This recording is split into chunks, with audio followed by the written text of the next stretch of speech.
তোমরা সবাই কেমন আছো? আশা করি অনেক ভালো আছো। তো সবাইকে গুড মর্নিং। আজকে সকাল থেকে একটা ব্লগ শুরু করলাম, তো ব্লগটা কন্টিনিউ করতে থাকো। আশা করি তোমার আমি এখন হাত মুখ ধুয়েছি, কিন্তু স্নান করা হয়নি। স্নান করে ভাত বসিয়ে দেব। তো স্নান করে তারপর তোমাদের সাথে কথা হচ্ছে, ঠিক আছে? তো আমি স্নান করে এখন রান্না বসিয়ে দিয়েছি। আজকে সব রান্না তাড়াতাড়ি সকাল সকাল করব, কারণ বিয়ে বাড়িতে যাবো তার জন্য।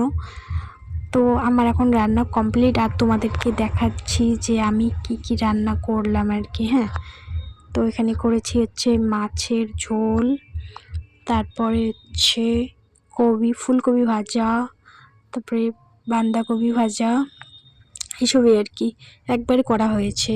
কারণ রাতে বিয়ে বাড়িতে যাবো তার জন্য, আর দুপুরেও যাব, কারণ জল সইতে যাবো তো তার জন্য।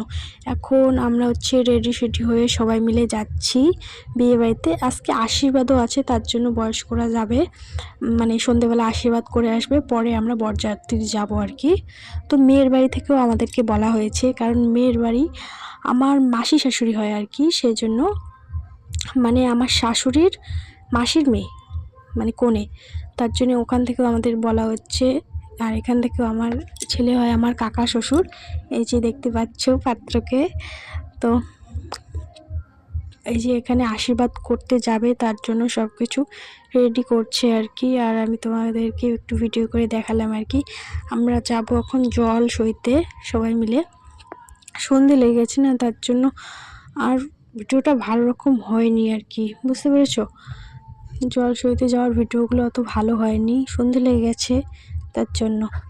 তারপর দেখতে পাচ্ছ আমাদের এখানে তুমুল নাচ চলছে আর কি। আমি ভিডিওটা করেছি, কারণ ভিডিও করার মতো কেউ ছিল না।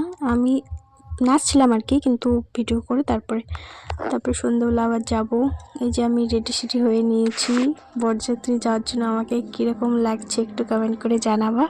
তারপর টুপ করে চলে আসলাম আমি মেয়ের বাড়িতে, কারণ পাশেই আর কি, বেশি দূর না, কত 10-15 মিনিট লাগবে আর কি আসতে। এই যে বাজি ফাটানো হচ্ছে, প্রচণ্ড আনন্দ মজা অনেক কিছু হয়েছে, কি বলবো। এই যে কনের বাড়ির লোকজন নাচ করতেছে, আমি এখন ভিতরে যাচ্ছি আর কি দেখার জন্য, নতুন বউকে দেখার জন্য। আমার পাশে একটা ননদ, এই যে দেওর, তারপরে আর একটা ছোটো ননদ, সবাই মিলে আর কি চলে এসেছি। এই যে আর একটা দেওর আর কি। তো আমরা এখানে এসে দেখছি যে মেয়ে নেই আর কি, এখানে নতুন করে নেই আর কি। তো সেটাই দেখতে যাচ্ছি যে কোথায় আছে, মানে এখানে বসা ছিল, কিন্তু তারপরে যখন ছেলের গাড়ি আসছিলো তখন সে ঘরে গেছে আর কি।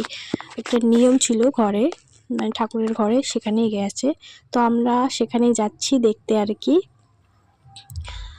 এই যে এখানে একটা ঠাকুরের ঘরে আর কি আছে, বসে আছে আর কি।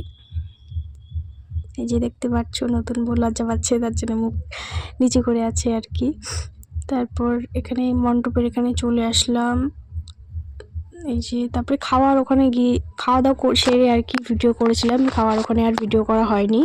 এই যে দেখতে পাচ্ছ, তারপরে নতুন বিয়েতে বসিয়ে দিয়েছিল, তারপরে আমরা চলে এসলাম, বরযাত্রী যারা গিয়েছিল আমরা চলে এসলাম, আর ছেলে মেয়ে পরে এসছে। আর ভিডিওটা কেমন লাগলো, ভালো লাগলে লাইক করো, শেয়ার করো।